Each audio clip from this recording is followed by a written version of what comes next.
passamos assim ao próximo módulo, neste caso o quarto módulo, que são os ciganos em Portugal. Os ciganos em Portugal, quando nós falamos em pessoas ciganas, muitas das vezes nós não sabemos até há quantos anos é que os ciganos estão em Portugal, não é? Esta é uma pergunta muito feita pelas pessoas em geral em Portugal, que tentam sempre perceber há quanto tempo é que estão, como é que viviam, como é que estavam, o que é que se passava com estas pessoas. E todos nós sabemos que a melhor forma de procurarmos, em termos de horizonte temporal, e localizar estas pessoas em termos de horizonte temporal é procurando evidências. E nós, como é óbvio, tendo em conta o nosso trabalho, também procuramos estas evidências, até mesmo para fazer esta nossa formação para vós.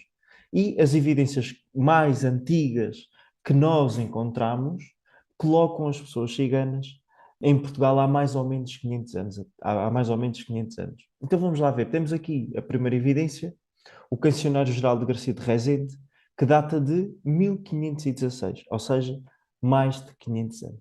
Depois temos também aqui uma outra evidência. Esta evidência é a Farsa das Ciganas, que é uma obra de Gil Vicente, que foi apresentada na cidade de Évora em 1521. Fez há 2 anos, 500 anos. Então, tendo em conta estas duas evidências, podemos dizer que as pessoas ciganas estão em Portugal há mais ou menos 500 anos. Como é óbvio, nós não conseguimos dizer que são 500 anos, são 600 anos, porque estas evidências nós podemos encontrar, provavelmente daqui a uns anos, uma evidência mais antiga que nos diga que as pessoas ciganas estão em Portugal há 650 anos, há 700 anos. Como nós não temos a certeza, e a certeza que nós temos são as evidências que eu vos demonstro aqui e as anteriores, dizemos que as pessoas ciganas estão em Portugal há mais ou menos 500 anos. E as próximas evidências, assim, para vos dizer, são evidências assim um bocado que me ajudarão, ok, a fazer um enquadramento histórico, mas também um enquadramento legal das pessoas ciganas no nosso país, em Portugal. Então vamos lá.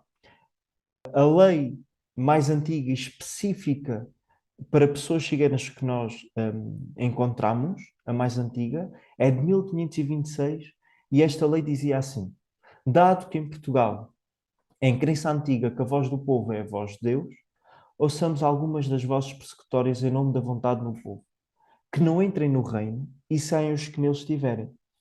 Assim, facilitando aqui a leitura desta lei, o que esta lei dizia basicamente era que as pessoas ciganas não eram bem-vindas a Portugal. Além disso, e no decorrer desta lei, foram surgindo outras, como por exemplo em 1538, uma lei que dizia: sejam publicamente açoitados com baraço e pregão, e à segunda vez perdendo todos os móveis que tiverem. O que é que esta lei quer dizer? Esta lei quer dizer que quando nós referimos todos os móveis que tiverem, era, por exemplo, os seus bens, as suas casas. Então, a partir de 1538, nós tínhamos pessoas ciganas, até 1538, peço desculpa, nós tínhamos pessoas ciganas com uma vida já sedentária que tiveram que voltar a ser nómadas. Depois, em 1579, temos, por exemplo, pessoas ciganas a irem para as galés, e as galés, sobretudo para o Brasil. Não nos podemos esquecer que nesta altura Portugal está também na altura da descoberta marítima para outros continentes, e como é óbvio, quem ia nestas galés, nas caravelas portuguesas, eram as pessoas excluídas, nomeadamente pessoas ciganas, ok? Depois, em 1592, sai uma lei que diz que se andarem em ranchos ou quadrilhas, estas pessoas poderiam ser executadas com pena de morte. A execução era essa, a condenação era essa, a pena de morte, porque eram, pura e simplesmente porque eram pessoas ciganas. Depois a Teresa há pouco disse e falou da língua cigana, que não se fala em Portugal, mas que se fala no resto da Europa, e em Portugal não se fala, porque foi proibida. Então vejamos aqui a lei 1647. Sejam proibidos de falar geringonça. Quando nós falamos da palavra geringonça, nesta altura estamos-nos a referir à língua cigana. Ok? Então, em Portugal, as pessoas portuguesas ciganas não falam a língua romani ou romanô porque foi proibido. E depois também tínhamos aqui uma outra, mais leis, ok? Por exemplo, esta aqui que diz, em 1647, os juízes não permitirão que os ciganos criem os seus filhos ou filhas passados os 9 anos de idade. O que isto significava era, se uma família de pessoas ciganas tivessem filhos e que os seus filhos fizessem 9 anos de idade, eles eram ou poderiam ser retirados aos seus pais. Isto porquê? Porque estas crianças, os seus pais podiam ir, por exemplo, para as galés e as crianças eram consideradas aptas a trabalhar, como se fazia com os órfãos, ok? Porque eram mão de obra barata. E isto foi continuando até 1800, mais ou menos. Em 1820, dá-se a Revolução Liberal em Portugal, e com esta Revolução Liberal em Portugal, nasce uma nova Constituição. E é com esta Constituição, a Constituição de 1826, que, pela primeira vez, as pessoas ciganas obtêm nacionalidade. Então, os ciganos entraram em Portugal, vamos pôr, há mais ou menos 500 anos, tiveram 300 anos sem serem portugueses, e só ao passar de 300 anos é que conseguiram obter a nacionalidade. Mas todos nós sabemos que não é com decretos e constituições, como é óbvio, isso é muito importante, estar escrito, mas se as pessoas não mudarem a sua mentalidade, as coisas demoram muito mais tempo a acontecer, ok? Digo-vos uma coisa, antes de passar aqui à Teresa novamente. Esta legislação que nós trazemos não serve para desculpabilizarmos nada, ok? Serve sim para vocês, enquanto estudantes, começarem a pensar sobre estas situações, sobre a história de vida das pessoas ciganas em Portugal e que consigam também perceber um pouquinho a estadia destas pessoas até ao dia de hoje, ok? Agora vou passar à Teresa para ela fazer aqui um breve enquadramento do que é que se passou em Portugal pós aqui a nova Constituição que deu pela primeira vez a cidadania às pessoas portuguesas ciganas. Muito bem. Então, como o Francisco disse, em 1822 os ciganos foram considerados portugueses com a Constituição, mas em 1848 saiu uma portaria régia que exigia aos ciganos o uso de passaporte. Já em 1920, em plena República, no regulamento da GNR prescrevia severa vigilância sobre os ciganos. Ou seja, se a GNR tivessem que atuar em alguma coisa em que tivessem ciganos envolvidos, poderiam atuar com violência. E isto aconteceu entre 1920 e 1985. Ou seja, foi durante muito tempo e há bem pouco tempo era assim. E a partir de 1985, este regulamento mudou e passou a estar uma especial vigilância sobre os nómadas. Ou seja, a maioria das pessoas ciganas, das pessoas portuguesas que eram nómadas em 1985 eram pessoas ciganas. Continua a haver aqui um regulamento específico para os mesmos. E então é para percebermos, como o Francisco dizia bem, não é apenas com regulamentos, não é apenas com leis, nós vimos ser alterado o comportamento das pessoas umas com as outras, tem que ser mesmo com mudanças de mentalidades.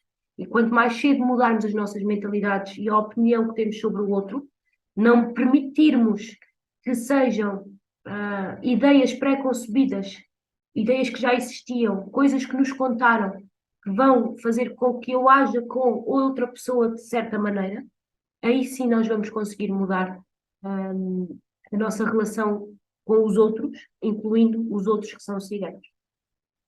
Então, aqui com este slide, e como vocês não devem saber, mas têm que saber, vão saber e vão estudar depois de verem aqui a nossa formação, em 2014 surgiu em Portugal um estudo nacional sobre as pessoas ciganas. E este estudo nacional, como é óbvio, tentou saber quantas pessoas ciganas existiam em Portugal. O que é que aconteceu? Com este estudo em 2014, chegou-se a uma estimativa. E essa estimativa, como é óbvio, era uma estimativa que poderia não responder à realidade do número de pessoas ciganas em Portugal. Essa estimativa era mais ou menos 37 mil pessoas ciganas. Em 2015, e é o slide que vocês estão a ver, o Observatório das Comunidades Ciganas, para tentar saber se efetivamente este dado correspondia à realidade, aquilo que fez foi questionar novamente os municípios sobre as pessoas ciganas que existiam ou não nos seus territórios. O Observatório chegou à mesma conclusão que o Estudo Nacional, ok? Que em Portugal existem, isto em 2014, 2015, mais ou menos 37 mil pessoas. Mais uma vez volto a referir, estes dados são dados estimados, porque eu não sei se vocês sabem, mas ficam a saber agora, em Portugal não é possível fazer um levantamento étnico-racial das pessoas.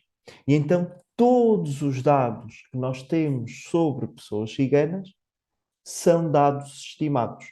O que é que nós podemos dizer? É que, por exemplo, a cidade em Portugal onde residem mais pessoas ciganas é a cidade de Lisboa, como vocês podem ver, com 2.987 pessoas. Depois temos a cidade do Seixal, Vila Nova de Gaia e por aí afora. Se a vossa cidade não se encontra aqui, é porque as entidades que enviaram os dados disseram que na vossa cidade existia menos de 417 pessoas, que, como vocês podem ver, nós colocámos ali Aveiro como a última cidade aqui, é porque a vossa cidade tem menos, ou acham que tem menos de 417 pessoas. Dizer-vos ainda que, se nós pensarmos nas pessoas ciganas, em termos de números, as pessoas ciganas vivem sobretudo aonde?